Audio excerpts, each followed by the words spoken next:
Surfing has been a part of my life for as long as I can remember. From surfing mushy knee-high waves as a Grom, to all the way up to surfing double overhead barrels. With each different type of wave comes the need for a different kind of surfboard or a different kind of surfboard shape. That's why this week we're linking back up with Andrew Everson to take a look at his business, Shapes by Everson, to learn how you can create your perfect custom surfboard. This is Hang 10, sponsored by A1 American.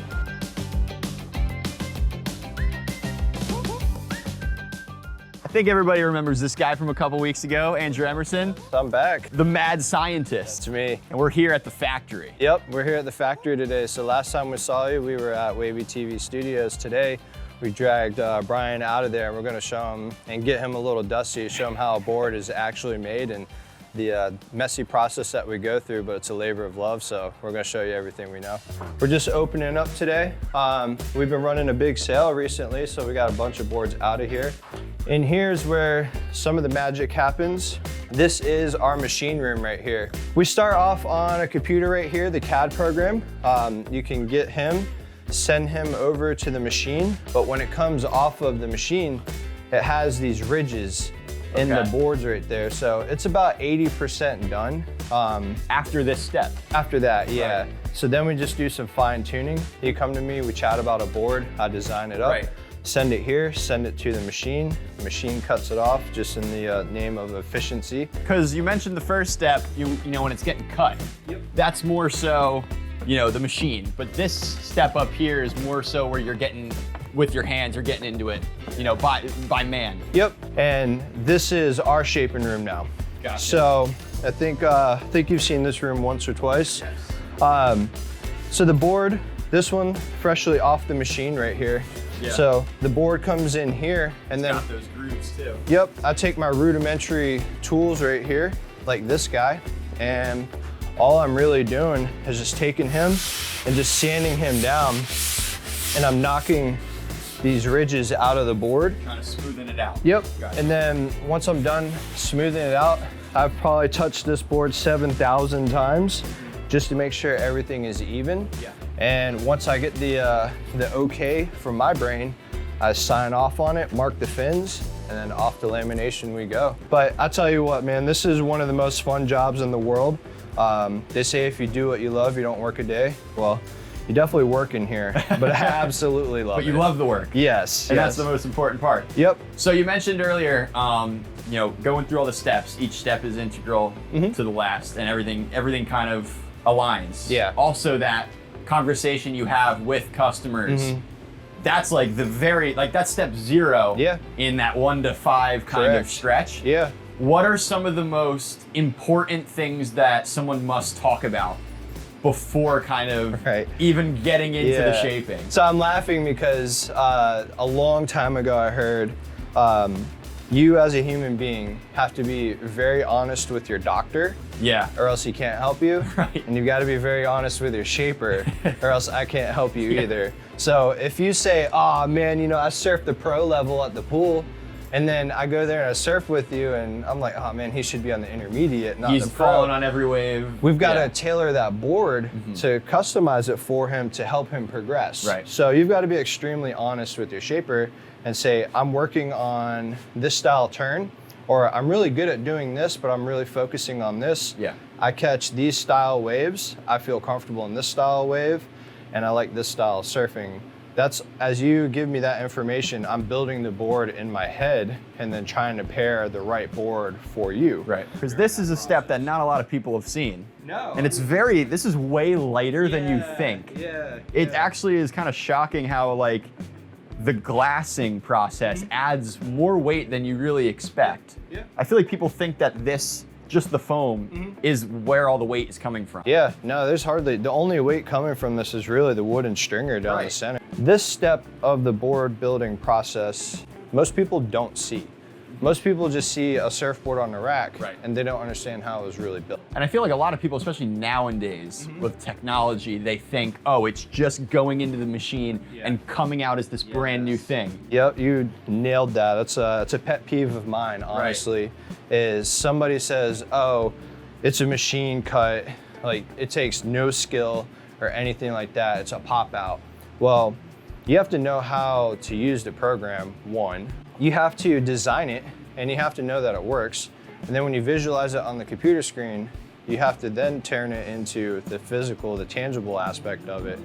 And I make adjustments on these all the time. Right. So yeah, it comes off the machine like this. It looks great, but I still gotta cut part of the nose off. I gotta trim up the tail. Right. If this rail comes off the machine a little bit thicker than this side does, I've gotta chase it. Yeah, and I gotta figure out, all right, cool, how do I even this thing up, make sure it's good? The foam is the lightest part of the whole deal. It's the most important part. Without it, there's no surfboard, right? Of course. The fiberglass gives it its strength. So we're always chasing a balance of strength and flexibility. So we want the board to be strong so it doesn't break, but we also want it to bend and flex. And that's another thing that people don't really understand about surfboards is, I mean, I can push on this right here and I've got this part flexing, or the tail, like that's flexing right there. We want that wind up because as you drop in and you go and make your turn, that's winding up, and then you release on that turn. Spring, kind of. Exactly. Yeah. So we control how much spring goes into it by the weight of the fiberglass. Right.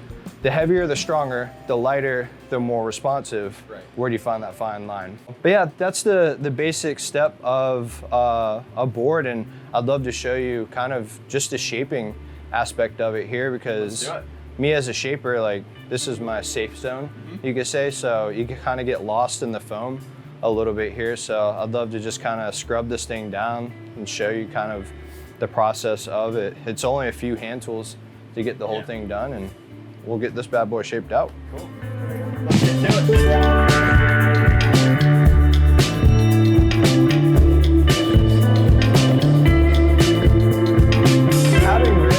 On the board, once I get it sanded down, I'm lifting it up and just kind of feeling all around here, and I'm making sure that the rail is even. Yeah. A rail is round on a surfboard, so we have a nice round rail there, and then say the opposite side is kind of like this. Right. So with him there, I've got to fix him to match him. That's what I'm going for, and I did really good on one side and I did terrible on the other side, or the machine brought it off and it's a little bit thicker here. So then I have to go through and use my sandpaper and my sanding block to round him out and make him match him. So when I'm grabbing these sides. Yep.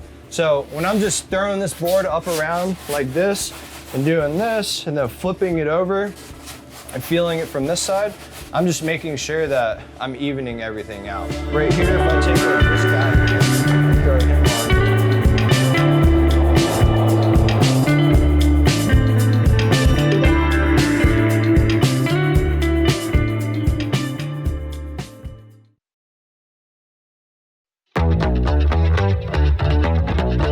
Right, it's in the centers, center here, center here. Now we're on the bottom of the board. This is what we call the engine of the surfboard here. Your front foot lands right here. If you follow along right here, this is the curvature. The curvature of the board is called the rocker. Right. So the very tip of it's gonna have the most amount of rocker on the nose and the tail. Right. More rocker, more maneuverability, less rocker, more speed. That's what it all boils down to. And this allows you to see the curvature of the board, which looks exaggerated and extreme here, because you're like, wow, I actually see it. But then you take it off and you look at a board like normal, and you're like, okay, yeah, it's got a little curve to it. The engine here, the concave, the flatter it is right here, the faster the board goes. The more curved it is, the more maneuverability you get out of it, finding that happy medium. This is how you see the concave. Oh, so you can see there's a gap right there. Yeah. So that gap is telling me, okay, that's a single concave. Then we come back here, and you can see he's still got a little bit of a gap there, but the more pronounced gap is here. Right, and it's here. in the centers, center here, center here. Yep. So this is how you see all of that. I'm gonna clean up this tail a little bit here. This is called a squash tail. This is kind of your gold standard on a high performance shortboard. And when water hugs, it's hugging this rail all the way down, and then it rounds right here, creating a little bit of hold. I'm just making sure all that's good and pretty simplistic.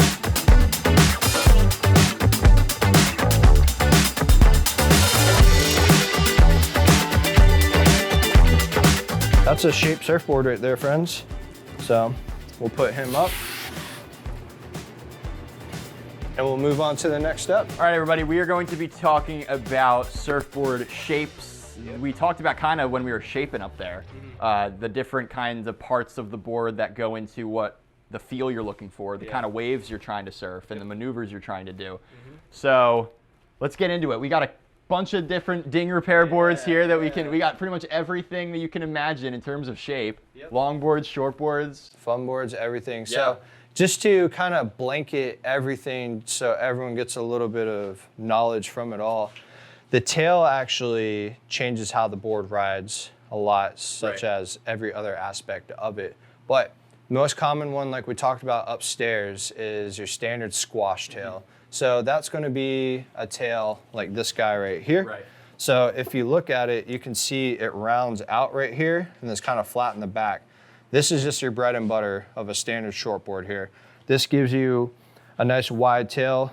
Water still hugs it a little bit longer and it gives you that release. So squash tail, very common for a shortboard. It's kind of your like all-arounder. Yep, it'll do everything, but it won't excel at anything. Kind of like if you're, if you're working with tools, you have that one tool that you can almost do any task with. That's your squash tail. Yeah, the Halligan bar in the fire service. All right, so this is a round tail. So people really love round tails if they want to stiffen the board up a little bit. So if you're a really powerful surfer, you kind of like these a little bit more. And again, talking about how water hugs the rail, this being round, the water it's going all the way through. Yep, the water is not releasing until it gets back here, where a squash tail is thicker, so it releases earlier. So this is a round tail. This really slows and draws out your turns. A squash can do a drawn out turn and a more pivotal turn. And you mentioned the hold. So hold. like, can you also think about it as like different shapes of the wave? If it's steeper, you kind of want that more hold, so you're not kind of sliding out, maybe bottom turning into it. Yeah, and that hold comes from the rail line. So that, even though it's round and it curves over, that extends the rail line by a couple inches, which creates hold. Then you come into everyone's favorite right here, as we all know, the fishtail. Very popular in surfing right now. Everyone loves them. So what this does is it keeps the tail really wide right here. And as the water holds on the rail, it releases off of this point. It takes out the volume here in the middle, and this point digs into the face of the wave, and you pivot off of that. Reduces the surface area right here, so this whole section right here goes into the face of the wave and turns off of it. And you need that when you have a tail that's super wide. A really wide tail does great in smaller surf and a less powerful wave because it has more surface area, picks up more of the energy.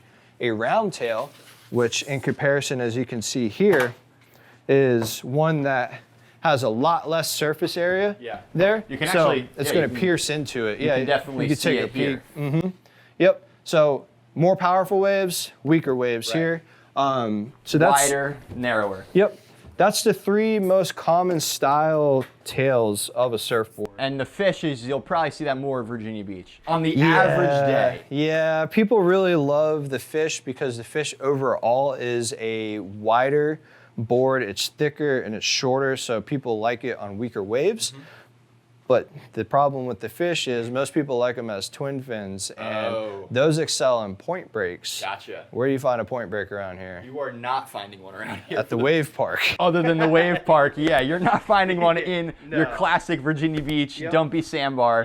I mean, you can probably find maybe certain times of the year sandbars that can kind of almost replicate, but you're never going to get that true point break feel really for much of the East Coast. So that's why, like we were talking about earlier, it's so important to talk to your shaper. What waves are you surfing? What is your skill level? Because it's important to be honest, like you were talking about with the doctor reference. Like your doctor can't help you if you don't tell him what's wrong. What's your diet like? What do you do?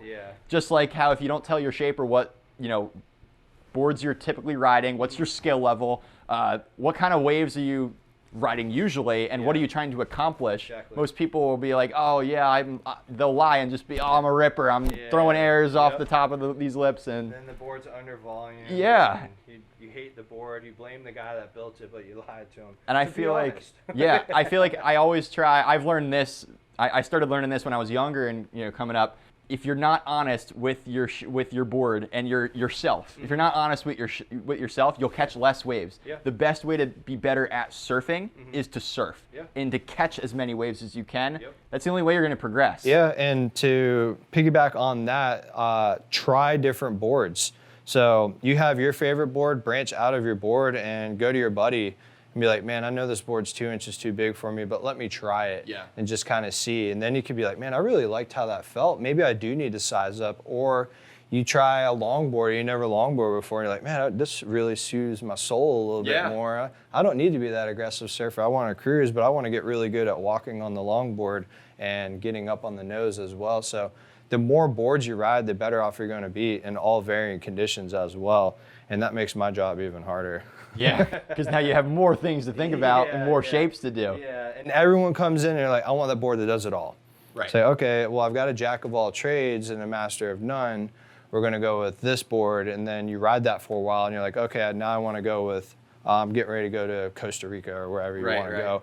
I need a board that could really handle that. Okay, cool. We're going to shape a completely different style one. But that board that you're taking to Costa Rica is maybe not going to be great for something in, again, Virginia Beach. Yep. Yeah. Whereas there's different types of power at different types of waves and steepness and how does, because obviously surfing, there's so many things in the ocean that come into like how a surf break works. Yeah. And we were talking about point breaks. You have your slab type of waves, your just open face beach breaks. Yeah. Each one of those breaks requires a different board. Sure does. Yep. The way the wave is shaped is going to dictate how the board fits into it. So the best thing you can do as a surfer for a board is find a board that fits the face of the wave. Right. And that's kind of your secret weapon on finding that magic board. And be honest. Yeah. Be honest. That's the best thing to it.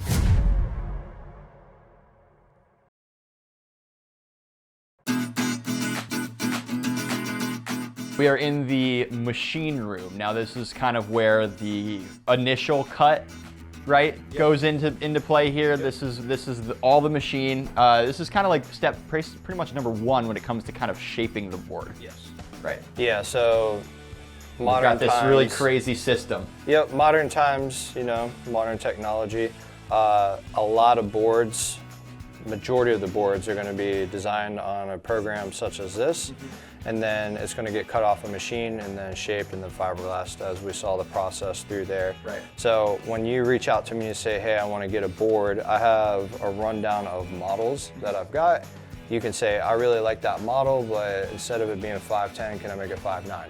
This is it. Yeah, this looks chaotic, doesn't it? When you first look at this, you're like, oh my goodness, what is going on? I think right before we started, actually, I was like, huh, my math brain back in high school and college is freaking out right now. All these numbers and all the curves on this chart. This is key because customers like seeing this because it helps them understand their board a little bit more. So you take this off the computer and then here you go, here's your board. Yeah. So it's cool to follow that process there, but this is just a tool, man. You can see it before I create it, and then it's tangible, and then you pick it up and get out there, and you got nothing but stoke. Yeah. And as long as you are honest with me, I'll be honest with you, and I'll make you the best board I possibly can, but it really just depends on what you want. Yeah. So, and I'll help navigate you through a few obstacles along the way, and we'll build one together, and that's how it goes, and that's why custom boards are the best. This is really step zero. Yep. The actual just foam blank. Yeah. Nailed it. It's called the blank. You know, you're not surfing this. Yeah. Yeah, I mean, you could, it just won't be as fun. So this is just a rough idea. It's extremely thick, it's extremely wide in all aspects, so you can tune it down to what you know what I want it to be. just thought of? The movie Surf's Up, where the board is in the tray. Yeah. This is the board's in here. You just have to carve it out. Yeah, yeah. You know what I'm saying? I'm gonna grab my shell and just start going for it. Yeah. This is what they start off as, just a square block of foam, essentially. That's why we went up earlier to the sanding. Yep. Fine-tuning the things that are maybe a little uneven with the cut. Yeah. They, no matter machine or hand shape, they all start just like this. Yep. Sweet. All right, I think that's it for this room. Let's get to some more. This whole place is there's a lot going on.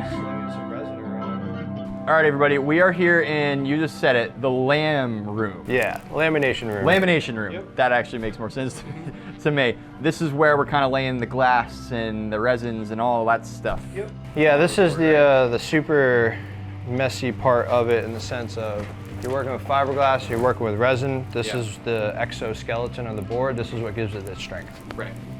Cool. So yeah, we're gonna lay a gloss coat on the top of this. So, and he is in a full hazmat suit because there's a lot going on in this step.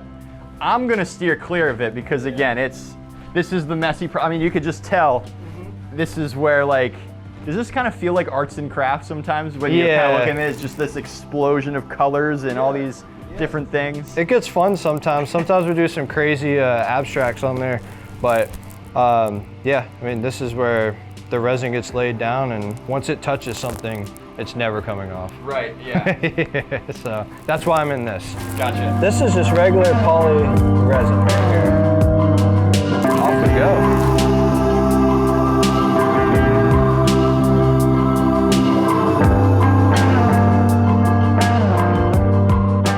Much gone over every aspect of board building, how to talk to your shaper, and how to kind of bring that dream board to life. This is something that I could just tell by hanging out here for the course of the day today, you're really stoked about and you're really passionate about. What's your why? I mean, I started building boards just because honestly I couldn't afford to buy a new one, and I thought it'd be cheaper to build it, and I learned quickly that wasn't the case. Right. Once I got into it, I found an art form that I actually enjoyed. So some people pick up painting, some people pick up writing, woodworking, whatever. I found something that really connected with me, and I constantly wanted to chase getting better at it. And you don't get better at it unless you do it. Do it a lot. I'm nowhere near good at it, but I'm okay enough to say people like my boards. Yeah. So my why is really just because it's fun. It's functional artwork. Right. So, and it brings me happiness to see my boards under other people's feet and know that they enjoy it. Yeah. So it's just a good feeling, man. We started out with, we've got a bunch of different boards there when we walk in. All of them you have built, you've put your time and your effort into, and people have been enjoying it all across our area. It all starts with that initial conversation. Then it goes into, okay, let's go to the computer, the 3D modeling, and dialing in the dimensions, the shape. You get that initial cut. You bring it upstairs. You start sanding down and kind of trimming off maybe where the machine wasn't too perfect with. And you get rid of those lumps. You are trimming certain parts of the board, the rails. We kind of learned about the anatomy of a surfboard. You got the deck, you got the nose, you got the tail, all of that kind of working together. Then you have the glassing, the messy side of things.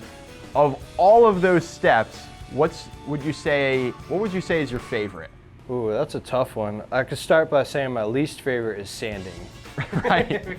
That's the dusty part. Yeah, that's the dusty part. Honestly, man, really, I like every step of it. To pinpoint it and just trying to run through real quick is really hard. I really enjoy shaping and getting my hands on it and just manipulating the foam, but I also love playing around with the fiberglass as well. So each part has its own little dance with it, so I can't pinpoint it, man. I love it all. Loves it all, and that's good. Yeah. It's good to love the entire process and not have maybe just one specific thing. Yeah. How does it feel when you go from, okay, you've just shaped this board, now you're finally giving it to? It feels really cool. It? Yeah, I really enjoy that, and I try to get the customer as involved as possible, so they can learn that, because education is going to help you surf better. And then you have a better connection with your board. When you have a better connection with your board, you like it a lot more. Right. So it gets me just really excited to see the stoke on someone's face, knowing that they put in time and effort to it, and then I replicated what their idea was. Their vision came to life through my hands. Right. So I just love lighting up. And then when I hear back from them 3 weeks later, saying that they finally got it on some swell that they were hoping to get, or the board did what it was supposed to do, that makes me justify why I love doing this. Well, Andrew, man. Thanks again for having us. Thank you for showing us around and how you work your magic as the mad scientist. We appreciate you coming on Hang 10 as always. You were here a couple weeks ago on Hang 10, and now we're stepping into your world. Stay tuned. We have new episodes of Hang 10 every single week on Mondays on Wavy Plus. You can check those out. You could check out the previous episode with Andrew. He came into the Wavy Plus studio and we chatted pretty much about all this in definitely less detail. But thank you again for coming on, and we'll have new episodes every week. So see you around. See you guys. You.